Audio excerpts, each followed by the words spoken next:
Now, as we deepen our role in ASEAN and strengthen collaboration with China, I urge all of you to be part of this vision. Let us build a future based on trust, innovation, and shared aspirations.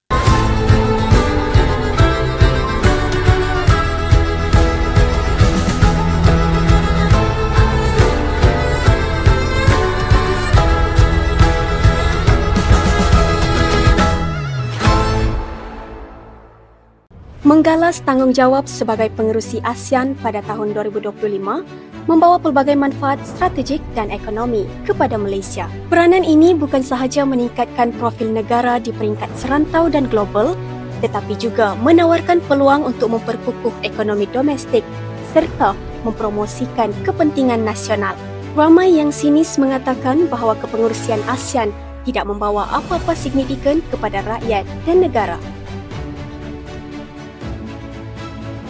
Kepengurusan ASEAN ni ianya setiap 10 tahun. Giliran yang ke-10 ni jatuh kepada Malaysia dan dipengurusikan sendiri oleh PMX. Dalam hal ini, ASEAN itu dilihat sebagai satu rantau yang stabil, yang tidak ada peperangan-peperangan besar berlaku di rantau ini, dan yang paling penting itu adalah hubungan di antara masyarakat yang berbilang di rantau ini.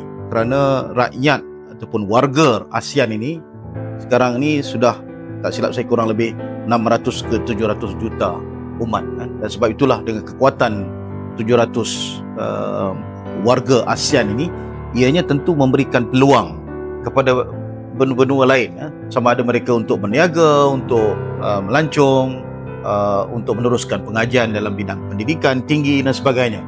Dan contribution ataupun sumbangan ASEAN ni kepada dunia adalah kerana rantau ini begitu stabil dan tidak berlaku peperangan yang besar.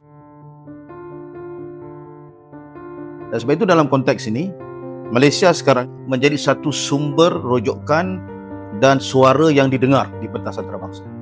Di mana-mana saja beliau pergi. Baru-baru ini misalnya di Davos, Forum Ekonomi Dunia, kita rasa sangat teruja apabila pengasas World Economic Forum itu sendiri, Klaus Schwab, yang mengambil pentas di forum itu secara sendiri untuk berbual bicara, interview dan melakukan perbincangan tentang masa depan ekonomi dunia, ASEAN dan sebagainya.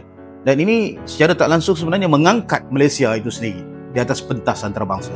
Dan Malaysia itu sendiri kita tahu bahawa telah pun mula diperakukan sebagai sebuah negara yang mempunyai suara yang sangat penting.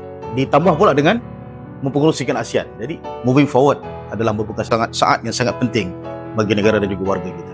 Rakyat kita dalam konteks yang lebih luas itu pelbagai, ya. Ada warga yang bekerja, ada warga kita yang berniaga dan sebagainya. Jadi kita punya kedudukan masyarakat kita ni dalam lapisan yang berbagai, kan. Sudah pasti dalam konteks ASEAN ni, oleh kerana kita akan menganjurkan persidangan di sini, 10 buah negara akan datang ke Malaysia, dan persidangan di Malaysia ini akan dibuat di pelbagai negeri, bukan sekadar di Kuala Lumpur saja. Dan tentu ini akan mendapat manfaat kepada warga kita daripada kehadiran pemimpin-pemimpin dunia dan juga pemimpin ASEAN ke dalam negara kita. Dan bukan sekadar itu saja, tetapi dalam tahun ini juga akan diadakan juga ASEAN GCC, ASEAN dengan negara-negara Gulf, negara-negara Teluk, kan, negara-negara Arab, kan, akan juga hadir. Difahamkan negara China dan negara-negara kuasa besar yang lain, kan, seperti India dan sebagainya juga akan sama-sama hadir. Dalam konteks geopolitik semasa, Malaysia sebagai pengerusi ASEAN berperanan penting dalam mengemudi perbincangan mengenai isu-isu kritikal seperti konflik di Myanmar dan pertikaian di Laut Cina Selatan.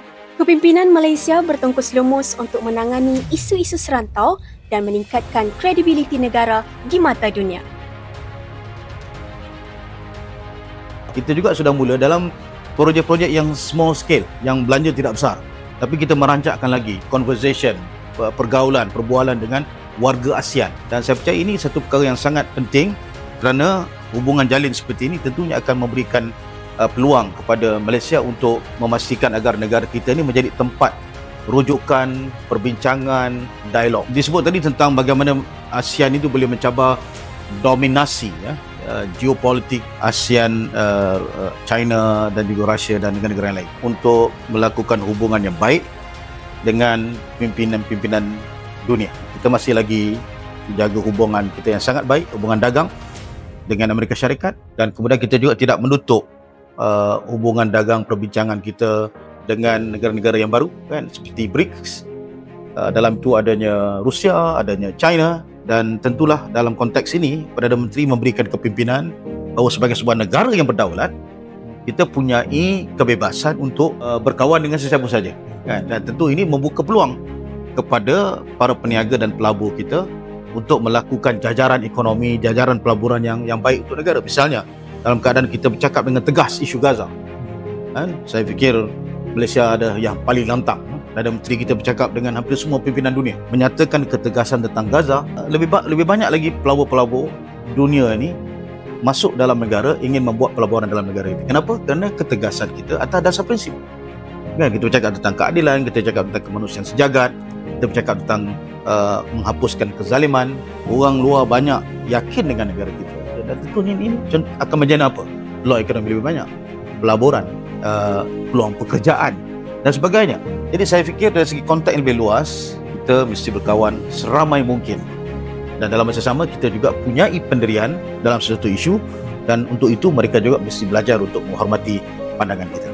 Peluang Malaysia memimpin ASEAN pada tahun 2025 menawarkan platform strategik untuk memperkukuh ekonomi domestik, meningkatkan kerjasama serantau dan menangani cabaran geopolitik.